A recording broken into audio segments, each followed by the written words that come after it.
Nature au cœur profond, sur qui les cieux reposent. Nul n'aura, comme moi, si chaudement aimé la lumière des jours et la douceur des choses, l'eau luisante et la terre où la vie a germé. Nous sommes à la frontière de la Bretagne et du Poitou. Depuis des siècles, sur ces terres de bocage, au rythme des saisons, au rythme de la Boulogne, et bien avant la construction du viaduc, des femmes et des hommes ont vécu ici, travaillant durement pour récolter les fruits de leur terre.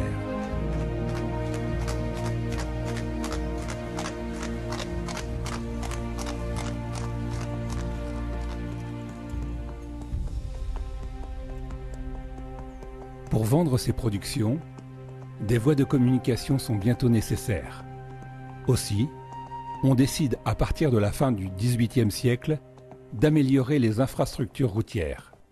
Les sentiers se transforment en chemins, puis en routes carrossables pour les nombreux chariots remplis de marchandises. Au XIXe siècle, la route Napoléon traverse la prairie sur laquelle nous nous trouvons. On dit qu'en août 1808, l'empereur, en route vers le nouveau chef-lieu, se serait arrêté près de la Boulogne.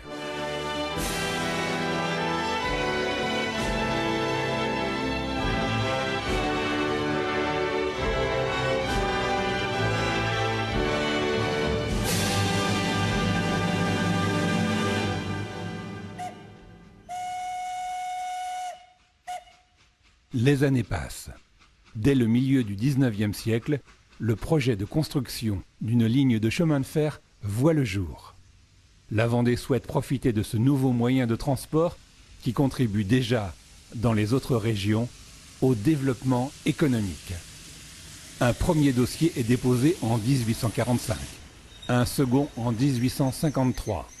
Il faudra encore 10 années de discussion, d'ébauche de projets pour finalement voir les travaux commencer en 1864. Pour mener à bien ces travaux, un tunnel et plusieurs viaducs sont construits. Le viaduc de la Pêcherie, derrière vous, en fait partie. Il mesure 62 mètres de long et 22 mètres de haut. Il sera terminé à temps pour l'ouverture de la ligne Nantes-Napoléon-Vendée le 24 décembre 1866.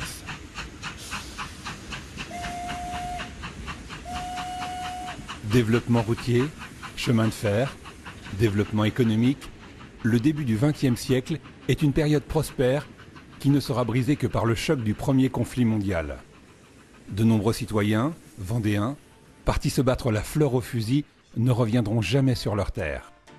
Suivirent les années folles, période d'insouciance, d'extravagance et de bonheur.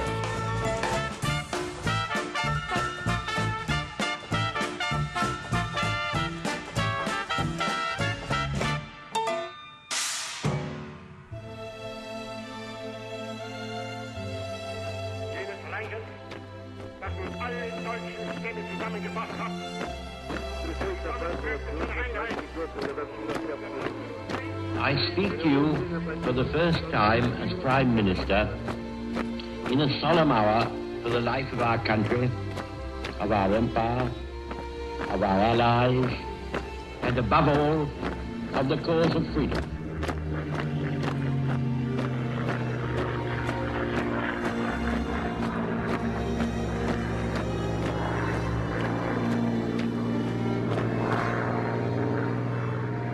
Pendant près de 20 ans, ce petit coin de nature vécut paisiblement, observant de loin les soubresauts de l'histoire.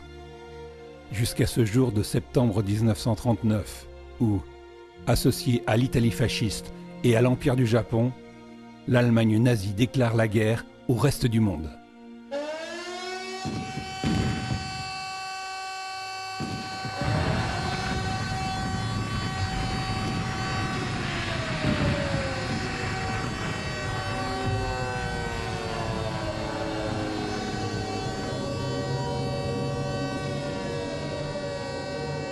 En quelques mois, l'Allemagne d'Hitler envahit l'Europe.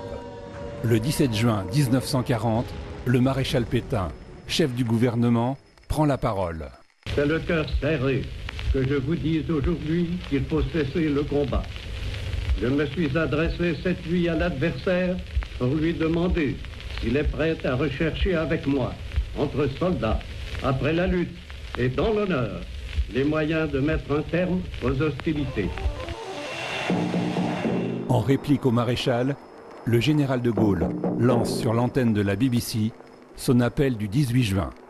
C'est l'acte fondateur de la France libre. L'honneur, le bon sens, l'intérêt supérieur de la patrie commande à tous les Français libres de continuer le combat. Moi, général de Gaulle, j'entreprends ici, en Angleterre, cette tâche nationale. J'invite tous les Français qui veulent rester libres à m'écouter et à me suivre. Vive la France!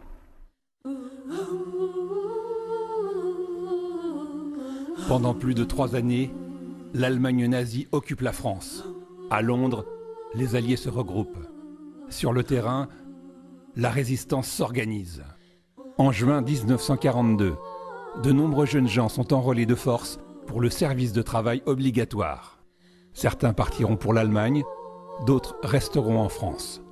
Ils seront affectés à la surveillance des lieux stratégiques. Les ports, gares, voies ferrées, ponts, viaducs. Un groupe d'hommes stationne en permanence à la pêcherie. Son rôle, surveiller le viaduc et prévenir d'éventuels sabotages de la résistance. Chaque soir, on écoute la BBC pour se tenir informé des nouvelles de la guerre. Chaque soir, on espère. Radio Paris, Radio Paris, Radio Paris est allemand. Radio Paris, Radio Paris, Radio Paris est allemand. Jusqu'à ce jour de juin 1944. Le 6 juin, les Alliés débarquent en Normandie.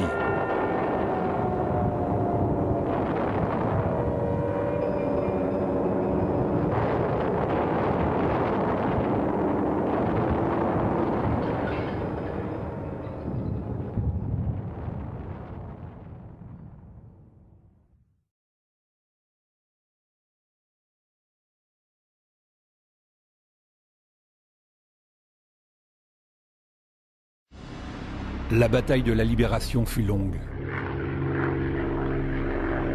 Le jeudi 22 juin, vers 18h, un escadron de chasseurs britanniques bombarde le viaduc de la pêcherie.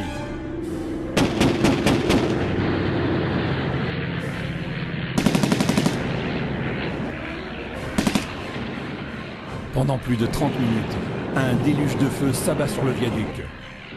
Les mitrailleuses crachent leurs munitions. Plusieurs dizaines de bombes sont lâchées sur le site.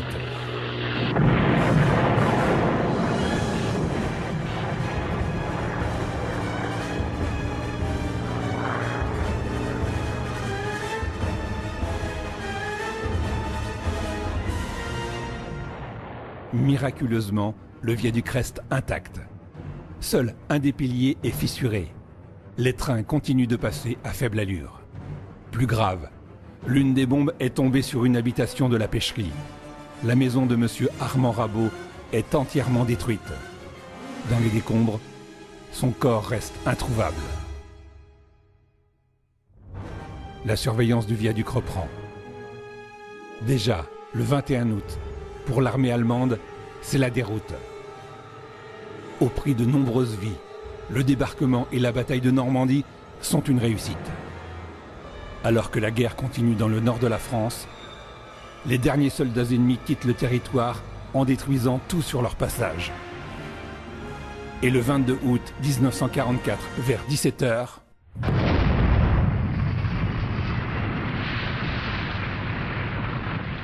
une forte explosion réveille la campagne environnante. Le viaduc de la pêcherie vient d'être dynamité. Ce que les Alliés n'ont pu réussir, les Allemands l'ont fait pour protéger leur fuite. Le 8 mai 1945, l'Allemagne capitule. La guerre en Europe est définitivement terminée. La France est à nouveau libre et indépendante.